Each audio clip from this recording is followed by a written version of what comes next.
नमस्कार, न्यूज 360 में आपका स्वागत है। मैं हूं अखिलेश शर्मा।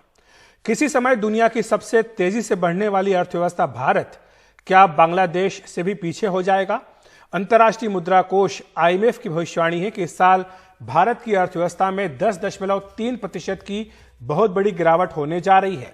अगर प्रति व्यक्ति GDP की बात करें तो IMF के मुताबिक इस वित्तीय वर्ष में यह गिरकर $1,877 रह जाएगी, जबकि बांग्लादेश की प्रति व्यक्ति GDP $1,888 हो जाएगी, जो भारत से अधिक रहेगी।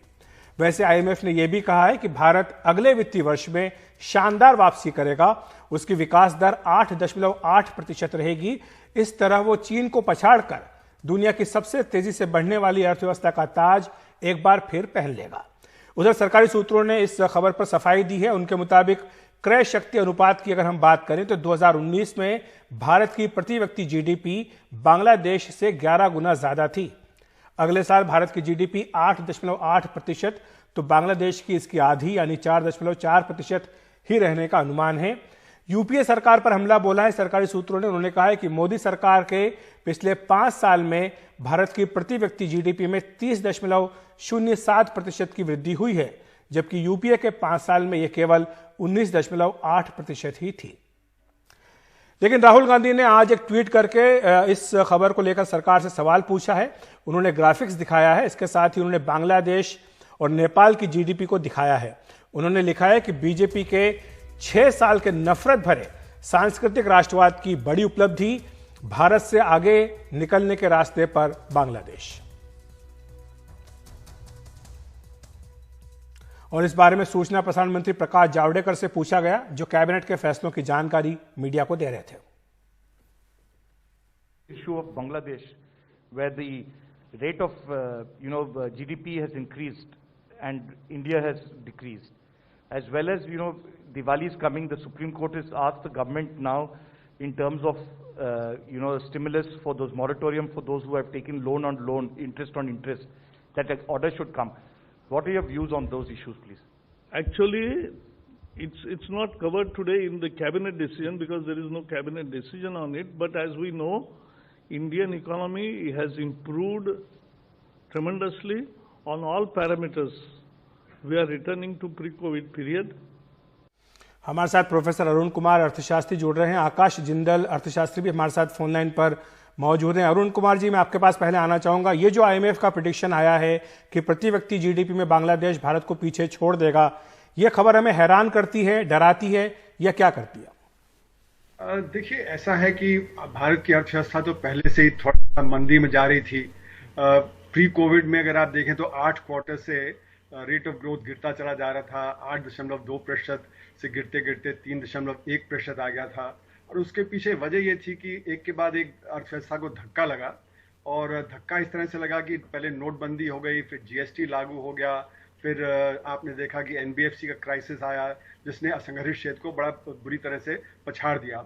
तो कुल मिला के असंगठित क्षेत्र जो है, जहाँ पे गरीब लोग रहते हैं, वहाँ पे बहुत बड़ी गिरावट देखी गई है। और ये हमारे जो आंकड़े आते हैं GDP के, उसमें असंगठित क्षेत्र के आंकड़े आते ही नहीं हैं। हम ये मान लेते हैं कि असंगठित क्षेत्र उसी तरह से बढ़ रहा है जैसे कि संगठित क्षेत्र। अब आप आइए कि जब लॉकडाउन हुआ तो जो अर्थव्यवस्था एकदम धराशायी हो गई। लॉकडाउन में तो कोई बाहर नहीं निकल सकता था, तो इसलिए उत्पादन एकदम रुक गया, और इसीलिए अर्थव्यवस्था में 24% की गिरावट आई पहले क्वार्टर में। लेकिन ये जो 24% का भी जो आंकड़ा है वो सही नहीं है, क्योंकि जैसे NSO का डॉक्यूमेंट है वो खुद ही कहता है कि हमारे पास आंकड़े ही नहीं आए थे। जैसे कि आप देखेंगे कृषि में वो कह रहे हैं कि बढ़त हुई रबी की वजह से, लेकिन जो दूध का उत्पादन है, जो अंडे का उत्पादन है, जो फूलों का उत्पादन है, सब्जी का है, उसमें तो जो टारगेट है उसी को मान लिया गया, जबकि हमें पता है कि ये सब बंद हो गया था। क्योंकि जब होटल नहीं काम करेंगे, रेस्टोरेंट नहीं काम करेंगे, तो ये दूध की खपत कम हो जाएगी, अंडों की और मीट की खपत कम हो जाती है। तो यहाँ पे बड़ी गिरावट हुई। तो मेरा मानना है कि जो हमारी गिरावट हुई पहले क्वार्टर में वो 40 या 50% के आसपास हुई, और जो सेकेंड क्वार्टर है उसमें भी गिरावट होगी। तो जो IMF के आंकड़े हैं वो एक्चुअली सरकारी आंकड़ों को ही रिफ्लेक्ट कर रहे हैं, वो कोई नए अपने ढंग पे आंकड़े नहीं है। ठीक है, तो मेरा मानना है कि मैं आपको रोकूंगा क्योंकि आकाश जिंदल के पास हम चलना चाहेंगे। आकाश जी, मैं आपसे यही सवाल पूछूंगा कि अगर लॉकडाउन भारत में था तो बांग्लादेश की भी स्थिति कोई उतनी अच्छी नहीं थी, वहां पर भी इस तरह की बातें की गई थी, तो फिर ऐसा क्यों हो रहा है कि IMF ये कह रहा है कि प्रति व्यक्ति GDP में बांग्लादेश इस साल आपको भारत को पीछे छोड़ देगा? तो क्या ये चिंता की बात नहीं हमारे लिए कि बांग्लादेश जैसा देश जो है वो प्रति व्यक्ति जीडीपी में भारत को पीछे छोड़ने की बात उसको लेकर हो रही है। मेरी बातें आपको आपकी रिपोर्ट के हिसाब से थोड़ा हैरान जरूर करेंगे। मेरे हिसाब से बड़ी चिंता की बात नहीं, बिकॉज लॉकडाउन की अगर आप डेज का देखें, किस डे को लॉकडाउन शुरू हुआ, किस डेट को इंप्लीमेंट हुआ, किस डे तक था, उसमें भारत और बांग्लादेश के अंदर बहुत वक्त वेरिएशन है। अभी तक जो हमारे पास जीडीपी का डेटा आया है वो महज 1 अप्रैल टू 30 जून का है, जो रिकॉर्डेड डेटा है। बाकी तो सारे के सारे एक्सपेक्टेशन है, एंटीसिपेशन है। वो ऐसा समय था जब आपको भी पता है कि मेजरली इंडिया लॉकडाउन के अंदर था। तो जाहिर सी बात है जब इतना बड़ा कंट्री लॉकडाउन के अंदर होगा तो उस समय तो जीडीपी जो है नेगेटिव में जाने की उम्मीद थी ही थी। लेकिन साथ ही साथ उसके बाद का अगर देखा जाए तो आपको बता दूं, जो आगे का डेटा है 1 जुलाई से लेकर 30 सितंबर, उससे बेटर होने की उम्मीद है।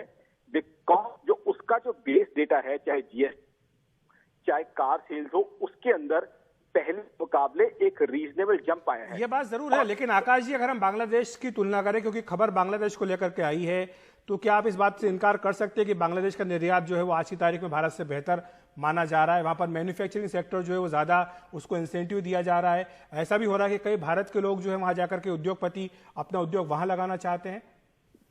जी, बांग्लादेश ने मैन्युफैक्चरिंग और एक्सपोर्ट के अंदर तरक्की की है, इसके बारे में कोई शक नहीं है। बट इसका मतलब ये नहीं है कि बांग्लादेश की इकोनॉमी इंडिया की इकोनॉमी से ज्यादा अच्छी हो गई है। अब आईटी और बीपीओ देखिए, जितना हम एक्सपोर्ट करते हैं, जितना बड़ा नाम हमने कमाया हुआ है, चाहे यूएस हो यूरोप हो, उसमें तो बांग्लादेश कहीं भी नहीं है। वो एक छोटा कंट्री था, तो एक मैन्युफैक्चरिंग की जो है एक्सपोर्ट्स की वेव आई, तो उसकी वजह से उनकी जीडीपी बेटर हो गई।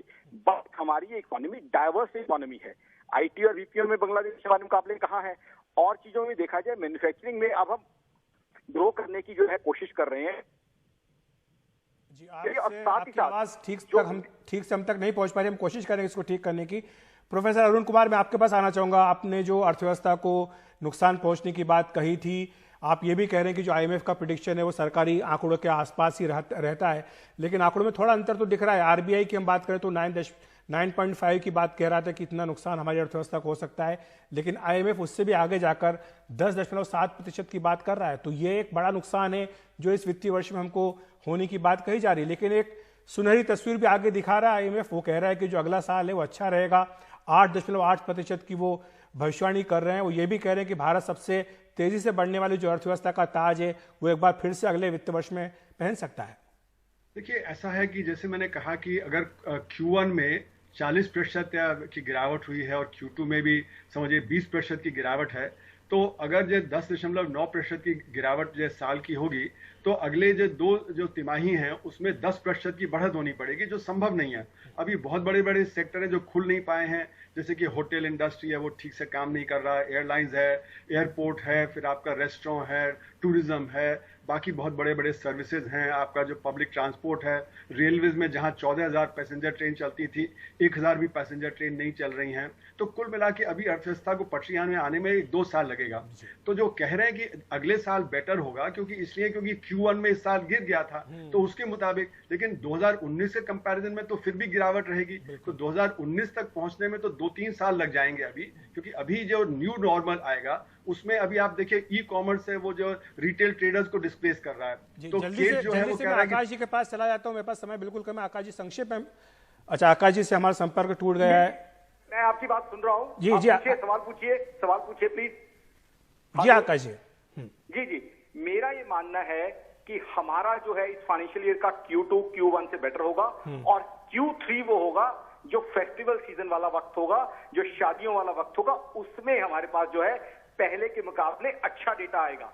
तो मेरे हिसाब से ठीक है, इकोनॉमी के अंदर वो ग्रोथ नहीं दिखेगी इस साल, बट जो बातें प्रोजेक्ट की जा रही है उसके मुकाबले इकोनॉमी बेटर परफॉर्म करेगी। बिकॉज हमारा जो परफॉर्मेंस का वक्त है अक्टूबर टू दिसंबर, ये बाइंग का वक्त है। दिवाली, नवरात्र सेल, दुर्गा पूजा, उसके बाद नॉर्थ इंडियन वेडिंग सीजन, इसके अंदर डिमांड जनरेट होगी। हम क्यों भूल जाते हैं कि the great Indian demand story, उसकी हमेशा से जो है वैल्यू रही है, पोजीशन रही है, उसकी वजह से इंडिया की इकोनॉमी। जी आकाश जी माफ कीजिएगा, मैं आपको रोकूंगा, मेरे पास समय इतना ही है। प्रोफेसर अरुण कुमार, मैं जानता हूं कि आप जवाब देना चाहते हैं, लेकिन अभी किसी और दिन इस पर चर्चा करेंगे। फिलहाल आज के लिए आप दोनों का बहुत बहुत शुक्रिया हमारे साथ जुड़ने के लिए।